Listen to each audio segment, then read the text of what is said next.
안녕하세요.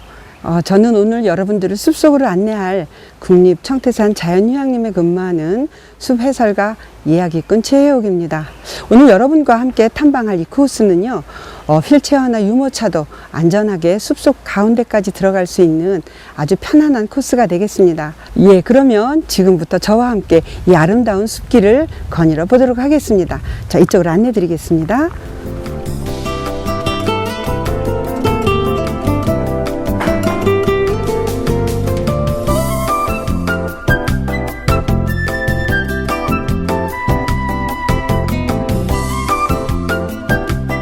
자, 이 숲을 들어가는 마음은 이제 우리가 가졌던 지금의 내 나이가 아닌 어린이의 순수한 마음으로 들어가시면 되겠습니다.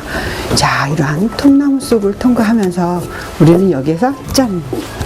이제 다시 7살 아이로 태어납니다. 그렇게 어린아이 같은 마음으로 숲을 바라보시면 숲속에 있는 작은 동화의 세계가 열립니다. 작은 곤충들이 이야기를 건네오기도 하고요. 또 아주 하찮게 보였던 작은 풀들에서 아주 아름다운 세계를 발견하실 수 있습니다. 자, 이 숲은 주로 잣나무로 이루어진 숲인데요. 예전에 여기가 화전민들이 살던 화전민터였기 때문에 1970년대 초반에 인공으로 조림된 숲입니다. 이쪽에 보시면 지금 거대한 나무들이 자라고 있는데 이 나무들이 거의 같은 나이 또래죠. 한 40살 정도가 된다고 보시면 되겠습니다.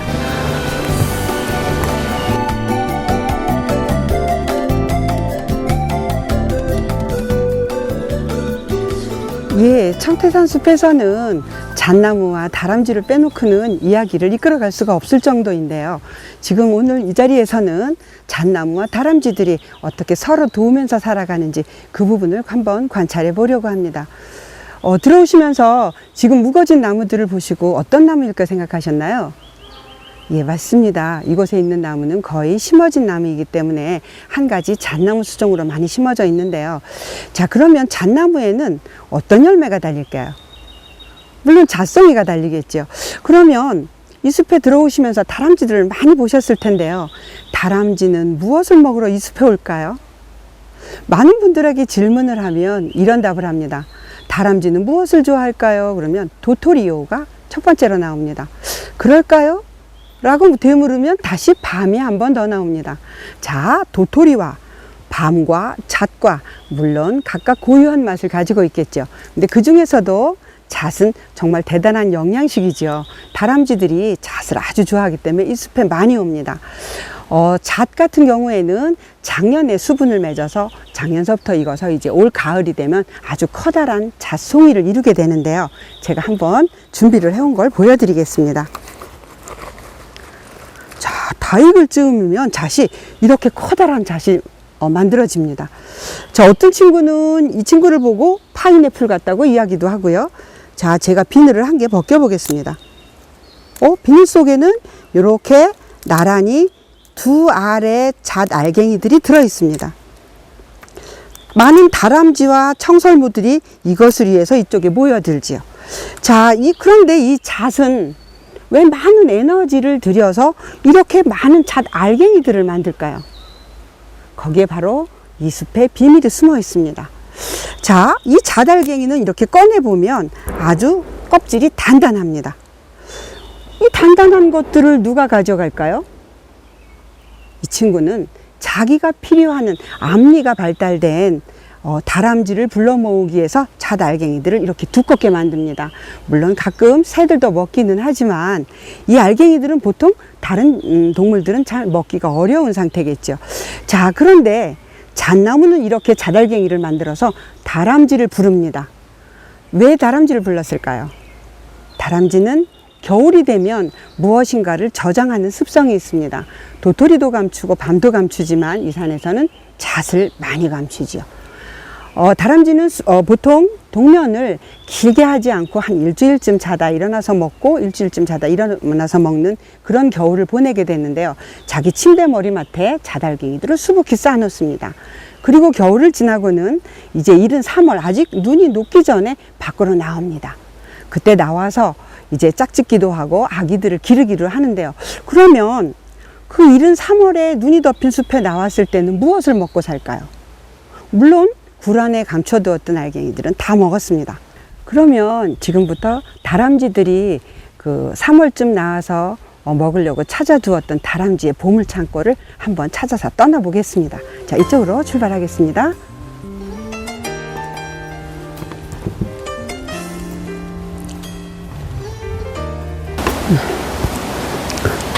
이 숲에는 지금 아주 아름다운 맑은 공기와 그리고 충분한 공기 비타민 음이온이 가득 차 있습니다. 자, 여기에서 심호흡을 한번 해보실까요? 코로 들이쉬고 입으로 내뱉습니다.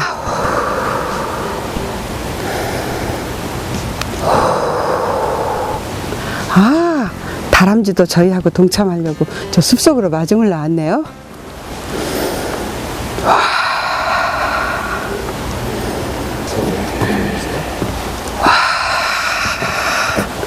자, 이 길은 휠체어가 서로 교행을 할 수 있도록 이렇게 포인트를 마련을 했고요.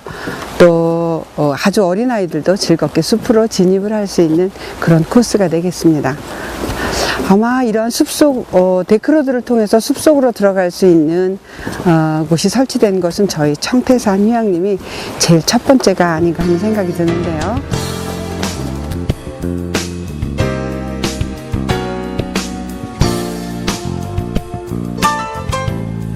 예, 지금은 이제 데크에서 조금 약간 벗어나서 여기 굉장히 아름다운 동화가 숨어 있는 그런 식물을 하나 보여드리려고 합니다.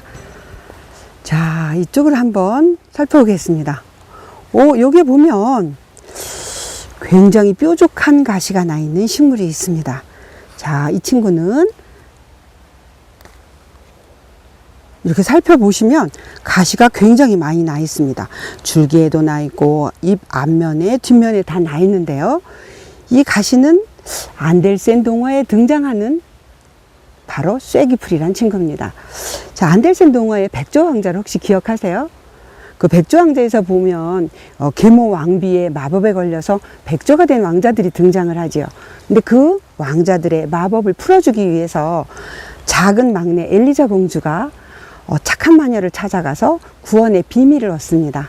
자, 어떤 공동묘지 같은 데 가서 이렇게 따가운 가시가 있는 쐐기풀을 뜯어서 이것을 실로 만들어서 오빠들의 옷감을 짜서 11벌의 옷을 만들면 오빠들이 그 마법에서 풀릴 수 있다라는 그런 팁을 주죠. 그래서 근데 단 그때 아무 말도 하면 안 된다는 이야기를 듣게 됩니다. 그래서 그때부터 엘리자 공주는 아무 말 없이 사람들이 자주 가지 않는 공동묘지를 한밤중에 찾아가서 이 쐐기풀을 뜯어서 실을 만듭니다. 그러다 보니까 이웃에게서 이런 말을 듣습니다. 마녀다. 아무 말 없이 사람들이 만지지 않는 쐐기풀을 가지고 뭔가 하고 있다. 그래서 우리는 마녀를 화형을 시켜야 된다. 이런 이야기들이 나와서 결국은 화형장으로 가게 됩니다. 그런데 화형장으로 가는 그 마차 위에서 오빠들이 날아오죠. 백조들이. 그때 옷을 던져주면서 마법에서 오빠들을 구원해주게 됩니다. 이 쐐기풀은 실제로 섬유를 이용해서 옷감을 짜기도 한다고 하는데요. 중요한 건 여기에 나 있는 가시입니다. 이 가시들은 보통 장미의 가시처럼 그냥 찌르기만 하는 것이 아니라 이 가시 속에는 아주 따가운 화학 성분이 숨어 있습니다. 혹시 한번 찔러보시고 싶으신 분 있으시면 한번 해보실까요? 자, 찌를 때는 살짝 아픕니다만 찌르고 나서 예방접종한 것처럼 나중에 부어오릅니다. 그것은 이 가시 속에 개미가 엉덩이에 지니고 있는 개미산이 듬뿍 들어있기 때문이죠. 자, 이 개미산에 찔리게 되면은 개미의 천적인 어떤 새들은 눈이 멀기도 할 정도로 굉장히 강한 산을 지니고 있습니다. 이렇게 숲에 사는 식물들은 저마다 나름대로의 방어 무기를 가지고 있죠. 제가 가끔씩 이걸 가지고 아빠들 손등을 찔러서 한번 어떤 결과가 나오나 테스트를 해보기도 하는데요. 그 이후에 제가 생각했습니다. 그러면 안데르센이 이 쐐기풀을 가지고 이야기하려고 했던 건 무엇이었을까? 찔러보시면 아시겠지만 이 쐐기풀은 굉장히 아픕니다. 아주 요 작은 가시 하나에 찔려도 아픈데 그 11벌의 옷을 짜기 위해서 수많은 쐐기풀을 가지고 옷감을 만들었다 그러면 굉장한 고통이 따랐겠죠. 즉, 그 고통을 이기고 그 사랑하는 마음을 가진 것만이 그 마법에서 그 고통에서 구원할 수 있는 힘이라는 걸 이야기해 준다는 게 바로 백조왕자였습니다. 그 백조왕자에 등장하는 쐐기풀입니다. 찔리신 분은 아마 조금 통증이 있으시겠지만 제가 찔려보니까 더 이상 많이 커지지는 않습니다. 자, 오늘 쐐기풀 이야기 들으면서 어릴 때 읽었던 동화 이야기를 다시 한번 상기해 보셨습니다. 네, 이렇게 그 강력한 산을 가지고 있는 쐐기풀을 한번 봤습니다. 그런데 요 바로 근처에는 또 대단한 방어 무기를 갖춘 친구가 하나 더 있습니다. 자, 이쪽으로 안내하겠습니다.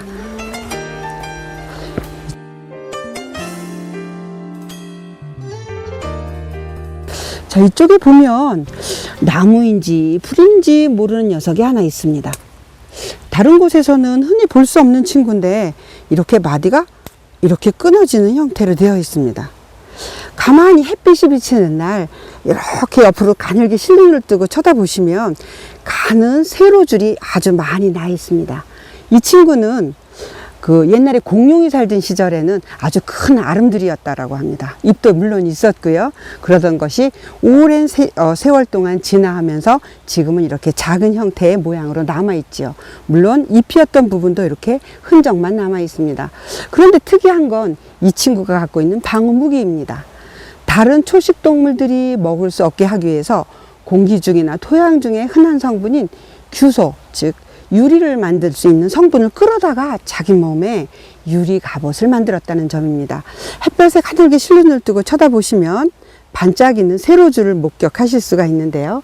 이 세로줄이 바로 그 이산화 규소입니다. 그래서 이거를 이렇게 손톱을 문질러 보면 이 강한 손톱이 벗겨질 정도의 아주 대단한 그런 표면을 가지고 있습니다. 그래서 예전에는 이것을 가지고 나무를 연마하는 데 쓰기도 했다고 하죠. 혹시 예전에 연싸움 해보신 경험 있으세요? 연줄에 다른 친구 연과 싸움을 잘하기 위해서 친구의 연줄을 끊기 위해서 연줄에 사기가루나 유리가루를 먹이던 기억을 가지신 분들도 혹시 계실 겁니다. 바로 그렇게 생각하시면 쉬울 것 같아요. 연줄에 풀을 먹이듯이 자기 몸에 유리 갑옷을 입어서 자기 몸을 보존하면서 지금 이 시대까지 살아있어서 살아있는 화석 식물이라고 불릴 정도의 그런 능력을 가지고 있죠. 이 친구의 이름은 바로 속새라고 합니다. 자, 이러한 속새들은 지금 다른 곳에서는 흔히 볼 수 없지만 이런 깊은 계곡에 청태산 같이 높은 지역에서 관찰될 수 있는데요. 이러한 대단한 식물들을 가지고 있는 숲이야말로 정말 천연 그대로 살아있는 숲이라고 할 수가 있습니다. 자, 그러면 다시 데크로드를 통해서 조금 더 숲 가운데로 들어가 보도록 하겠습니다.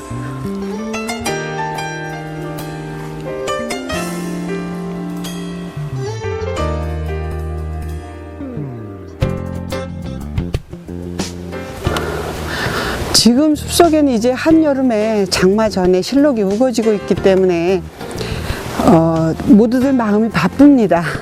다람쥐도 장마를 대비해야 하고요. 작은 곤충들은 많은 비가 오기 전에 자기가 성장해가는 과정을 하나씩 빨리빨리 겪어내야 합니다. 번데기를 만드는 친구도 있고 알에서 나오는 친구도 있고 또 고치를 뚫고 나와서 얼음벌레가 되는 친구들도 있겠죠.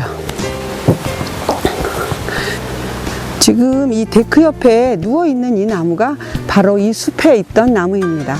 이 데크로드를 만들 때 베어낸 나무를 여기다 눕혀놓은 것인데요. 우리가 나무를 쳐다보면서 키를 가늠하기가 좀 어렵겠죠. 그래서 이 데크를 걸으시는 분들이 이 숲에 자라는 나무의 키가 어느 정도 될 것인가를 가늠할 수 있게 하기 위해서 여기에 이렇게 눕혀 놓았습니다.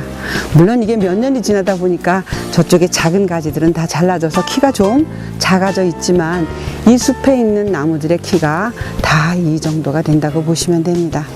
그런데 이 숲에서 또 비밀스러운 일이 일어나고 있는데 그것은 바로 오래된 나무들은 다시 자연으로 돌아간다는 이야기입니다. 이렇게 죽은 나무들은 작은 벌레들이 와서 이렇게 구멍을 뚫기도 하죠. 그래서 이 속에 알을 낳기도 하고 또 알에서 깬 작은 곤충들이 이 나무 부스러기를 먹고 자라기도 하고 또 이렇게 작은 구멍 속에 비가 와서 빗물이 스며들어가면 거기에서 다른 곰팡이 종류들이 번식해 가면서 이 나무를 이렇게 튼튼하게 살아있던 나무를 점점 푹신푹신하게 변화하게 하고 그리고 결국에는 작게 갈라져서 다시 토양으로 돌아가게 하는 역할을 합니다. 즉 죽어 있는 것들은 그것을 분해하는 분해자들의 활동이 또 한편으로 진행되고 있다는 이야기이기도 하지요.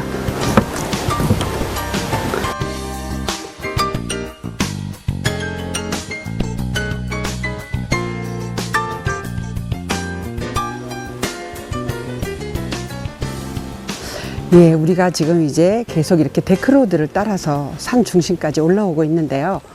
올라오시면서 보시면 이렇게 큰 아름드리 나무들이 서 있는 곳에서는 숲바닥에 거의 햇빛이 들지가 않습니다. 그러면 숲 아래쪽에 있는 나무들은 어떻게 살아가고 있는지 궁금하시죠? 물론 대부분의 나무들이 숲바닥 쪽에서 햇빛이 들지 않으면 잘 살지를 못합니다. 그런데 그런 어려운 환경을 이기고 아주 잘 살아가는 나무가 마침 제 옆에 있습니다. 이 나무는 자랄 때 한 해에 자란 가지들이 층을 이루면서 자랍니다. 그래서 도감에서는 이름을 층층나무라고 부르는데요. 유치원 아이들한테 제가 한번 물어봤죠. 이 나무는 이렇게 1층, 2층, 3층 이렇게 자라는데 이 나무 이름을 뭐라고 부르면 좋을까? 그랬더니 어떤 친구가 대답했어요. 아파트 나무요 라고요. 예, 그래서 새삼 깨달았습니다. 아, 우리가 어떤 것을 보면서 자라느냐에 따라서 아이들 감성 세계가 전혀 다른 방향으로 열린다라는 거죠. 자, 이 층층나무는 아주 굉장히 특이한 방법으로 아주 그늘을 잘 이기면서 살아가고 있는 나무입니다. 자, 제가 이렇게 가지를 한번 잡아 보겠습니다. 보통 우리가 그 사진 찍기를 할 때 단체 사진을 찍으면 어떻게 하시죠? 자, 뒤에 있는 친구 안 보여요. 그럼 어떻게 하죠? 뒤에서 까치발을 이렇게 들기도 하고, 또 앞에 있는 친구들은 뒤에 있는 친구가 잘 보여도록 하기 위해서 무릎을 약간 구부려 주기도 합니다. 바로 이 층층나무는 그런 전략으로 햇빛을 아주 충분하게 받을 수 있도록 효율적인 배치를 하고 있습니다. 자, 위쪽을 이렇게 한번 살펴보시면 맨 뒤쪽에 있는 잎은 잎자루가 이렇게 깁니다. 마치 사람이 까치발을 든 것처럼요. 또 앞에 있는 친구는 물론 조금 더 나중에 나왔긴 했지만 마치 무릎을 구부리고 있는 것처럼 짧은 잎자루를 가지고 있습니다. 전체를 이렇게 어울려서 볼 때 이 잎과 잎 사이들이 서로 겹치지 않은 배열을 하고 있습니다. 그것은 비록 요 한 모순뿐만 아니라 이 전체 한 그룹이 그렇게 배치가 되어 있고, 또 전체적으로 보면 가지와 가지가 그렇게 배치되어 있습니다. 그래서 숲 그늘 아래에서도 햇빛이 약간만 비쳐도 골고루 받을 수 있는 전략을 가지고 있죠. 그래서 그늘에서도 아주 잘 살아남는 그러한 대단한 실력파 나무라고 할 수가 있습니다. 자, 이 층층나무를 보면서 누군가는 어려운 환경 속에서도 자기만의 특수한 전략을 가지고 잘 견뎌낸다는 것을 알 수가 있습니다. 사람 사는 세계도 마찬가지겠죠. 우리가 어떻게 성공한 사람을 만날 때 그런 이야기를 합니다. 그 사람이 만들어낸 성공의 결과물만 보고 그를 평하지만 사실은 그 성공 뒤에는 아주 오랜 기간 동안의 고통이라든가 인내라든가 이런 것들을 다 감수하고서 그 결과물을 만들어냈다는 거죠. 숲에 와서 보면 풀 한 포기, 나무 한 그루, 어떤 곤충 한 마리 물론 소중하지 않은 것이 없습니다. 그들의 생태를 살펴보면 정말 사람과 견주어도 조금도 손색이 없이 그들의 삶을 이끌어가는 그런 현장을 보실 수가 있습니다. 물론 어린이처럼 순수한 마음으로 보실 때 그것이 가능하겠지요. 자, 여기서 층층나무는 이렇게 관찰을 하고요. 다음에는 이쪽으로 이동하시면서 기존에 여기에는 잣나무 숲, 즉 인공 조림된 숲이었다면 그 다음 두 번째 만나는 데크에서는 조금 더 자연적으로 형성된 자연님을 만나실 수가 있습니다. 그쪽으로 출발해 보도록 하겠습니다. 이쪽으로 안내하겠습니다.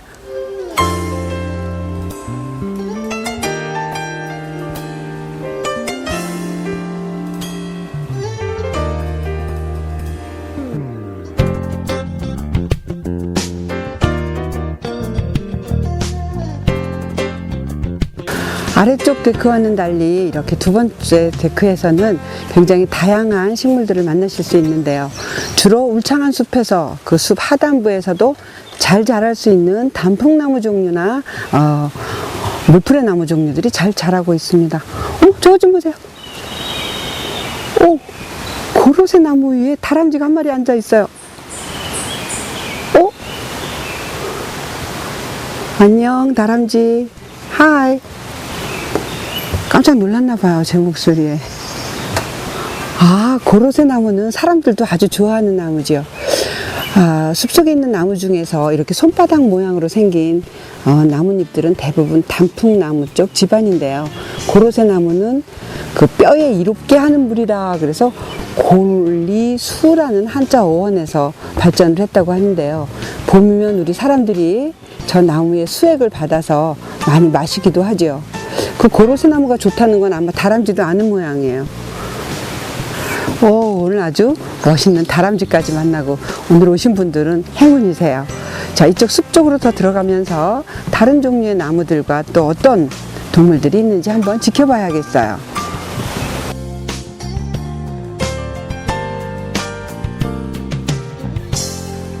여기에 껍질이 아주 좀 특이하게 생긴 나무가 있습니다. 여기서 이 나무를 한번 살펴보고 갈까요? 이 나무는 바보온달과 평강공주라는 이야기 속에도 등장하는 나무입니다.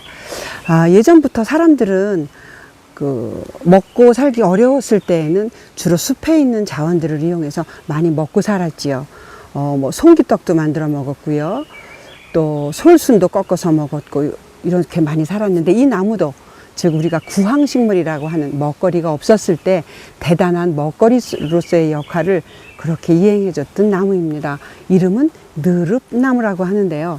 이 느릅나무는 이름의 어원은 이 겉껍질 속에 있는 속껍질을 끓이면 죽처럼 느른하게 늘어진다라는 느른하다에서 어원이 발생이 되었다고 하는데, 이제 옛날에 평강공주가 이런저런 일로 해서 바보온달을 찾아 나셨죠. 손에다가 팔찌를 주렁주렁 차고 온달을 찾아 나섭니다. 온달 집에 가서 문을 두드리니까 온달 어머니가 나와서 하시는 말씀이 이렇게 귀하신 분이 여기 올 곳이 아닙니다. 우리 아들은 지금 며칠 굶고 나서 너무 배가 고파서 숲속으로 느릅나무 껍질을 벗기러 갔습니다 라고 이야기하는 대목이 나옵니다. 예, 맞습니다. 그 대목에서 말하는 것처럼 이 느릅나무는 아주 여러 가지 식물로 많이 쓰였었죠. 지금은 잘 살펴볼 수가 없는데, 여기 딱 한 개가 있네요. 느릅나무는 그렇게 속껍질만 먹은 것이 아니라 이 열매라고 하기보다 씨앗이라고 해야겠죠. 이 씨앗이 마치 동전처럼 생겼습니다. 동그랗게 생긴 날개 가운데에 씨앗이 들어있는데, 느릅나무 유자를 써서 그것을 유전이라고 불렀는데, 이것을 이용해서 가루로 만들어서 떡도 해 먹고 밥도 지어 먹고 그리고 가루로도 음용을 하기도 했다라고 합니다. 그렇게 온몸을 다 바쳐서 우리 사람들이 어려운 시기를 극복할 수 있게 도와준 아주 고마운 나무지요. 자, 이 나무는 대부분 아주 키가 큰 나무인데요. 이렇게 아래쪽에서 쳐다보시면 작은 이파리들이 아주 아름답게 피어 있는 것을 관찰하실 수가 있습니다. 이 숲에는 이러한 느릅나무들이 좀 많이 있습니다. 이 느릅나무를 살펴보시고, 비슷한 나무들이 많지만 다시 숲을 이동하면서 느릅나무 말고도 또 이 자연숲에는 어떠한 나무들이 있는지, 또 어떻게 살아가고 있는지 한번 살펴보도록 하겠습니다. 이동하겠습니다.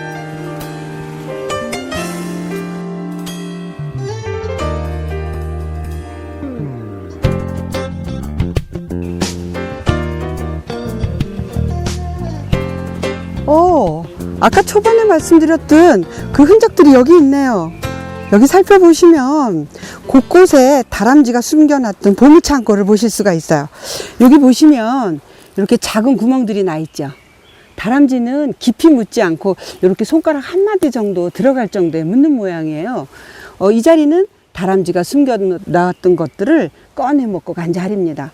그런데 여기에서 이변이 일어납니다. 자, 다람쥐가 봄에 먹으려고 묻어두었단 말이에요. 제가 잣알갱이입니다. 근데 다람쥐가 저를 꺼내갈 때가 됐는데 안 꺼내가요.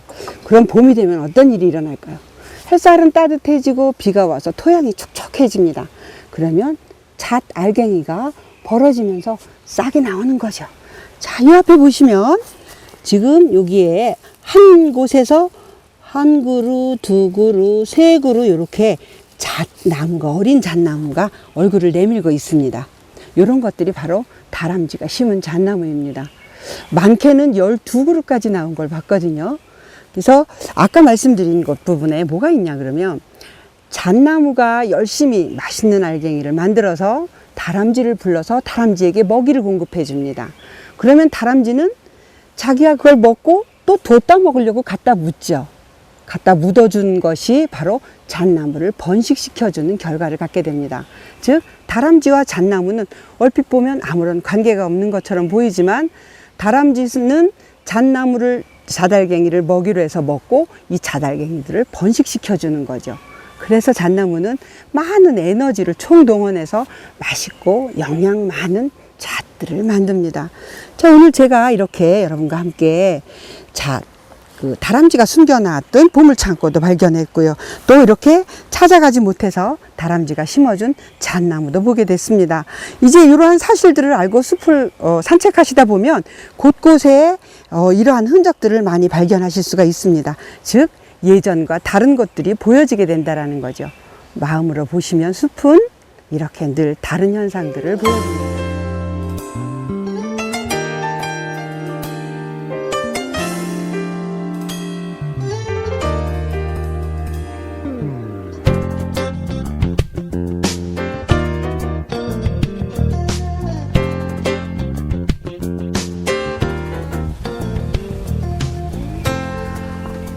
이렇게 천천히 왔는데도 벌써 이제 숲 한가운데 들어와서 거의 끝날 무렵이 되었네요.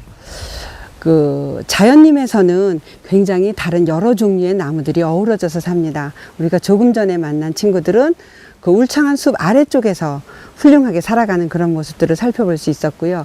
지금 요 두 번째 만나는 데크에는 서로 다른 종류의 나무들이 어울려서 살아가는 모양들을 볼 수가 있습니다.